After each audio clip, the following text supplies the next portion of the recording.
Pengasuh panti asuhan di Medan, Sumatera Utara diduga mengeksploitasi anak melalui tayangan di media sosial TikTok. Pengasuh menyuapi bayi yang baru berusia 2 bulan dengan bubur saat dini hari. Upaya netizen menegur pemilik akun TikTok tidak digubris.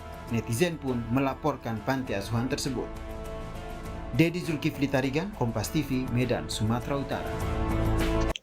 Berita-berita yang kita dengar, berita-berita yang kita baca tentang eksploitasi anak semakin banyak dan meningkat setiap tahunnya. Eksploitasi anak atau pemanfaatan anak untuk kepentingan serta keuntungan pihak-pihak tertentu yang sangat merugikan anak-anak dari segi fisik maupun psikisnya. Jahat, memang, itulah mereka yang melakukan tindakan eksploitasi anak ini. Miris, ya, itulah kenyataan pahit yang sedang kita hadapi. Anak-anak yang seharusnya belajar, bermain, dan hidup dengan nyaman dan aman, justru sebaliknya. Mereka dihantui oleh ketakutan dan kesedihan karena ulah segelintir oknum-oknum yang tak memiliki adab dan berperi kemanusiaan. Komisi Perlindungan Anak Indonesia atau KPAI mencatat ada 431 kasus eksploitasi anak selama 3 tahun terakhir, dan hampir 900 anak yang masuk dalam situasi dan kondisi eksploitasi, serta CSAM atau Children Sexual Abuse Material atau pornografi.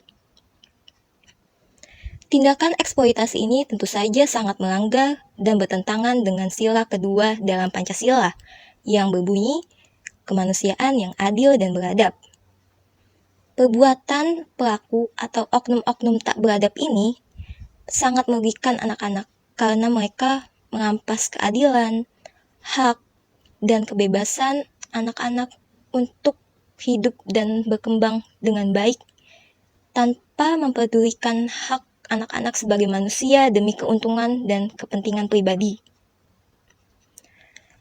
Ada pula faktor penyebab eksploitasi ini. Sebenarnya ada banyak sekali faktor penyebab eksploitasi, tapi ada 3 secara garis besar yang akan saya sampaikan. Yang pertama, faktor ekonomi.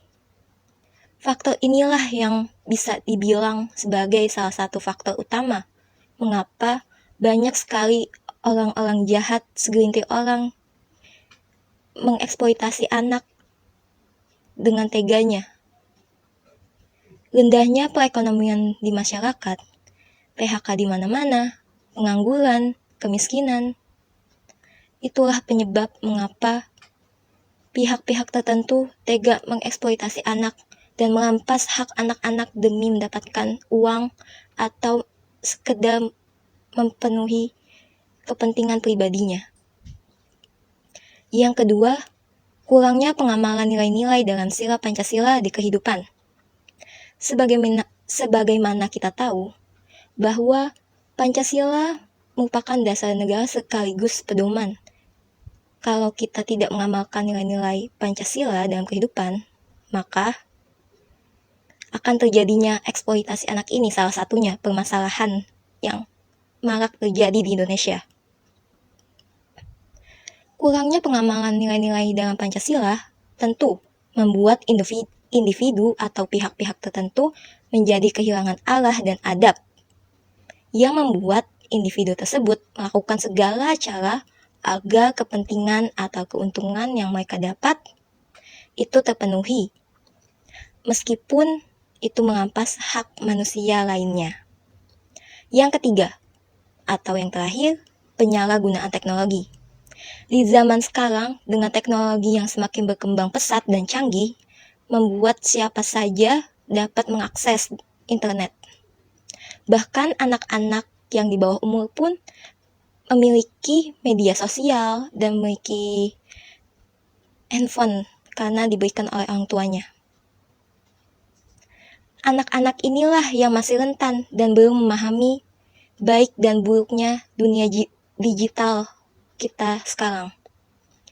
Karena inilah dimanfaatkan oleh oknum-oknum tak bertanggung jawab dengan iming-iming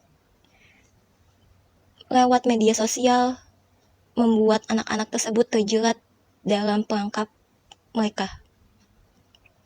Solusinya, yang pertama, pemerintah harus menegakkan hukum dan memberikan sanksi yang tegas kepada para pelaku eksploitasi yang tertera pada pasal 88 Undang-Undang Nomor 35 Tahun 2014 yang menjelaskan bahwa oknum eksploitasi anak akan terancam pidana penjara paling lambat 10 tahun atau denda paling banyak sebesar 200 juta rupiah.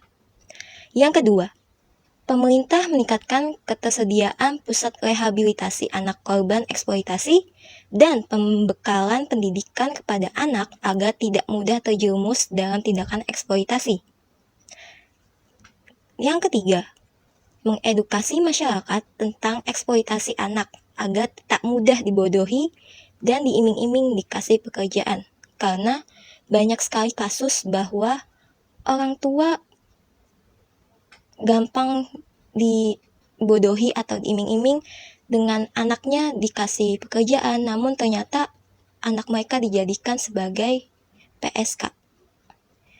Dan orang tua atau masyarakat perlu juga diedukasi tentang modus-modus yang biasa digunakan pelaku melalui media sosial, agar mereka tahu nih bahwa pentingnya mengawasi terutama anak-anak di bawah umur dalam penggunaan media sosial mereka.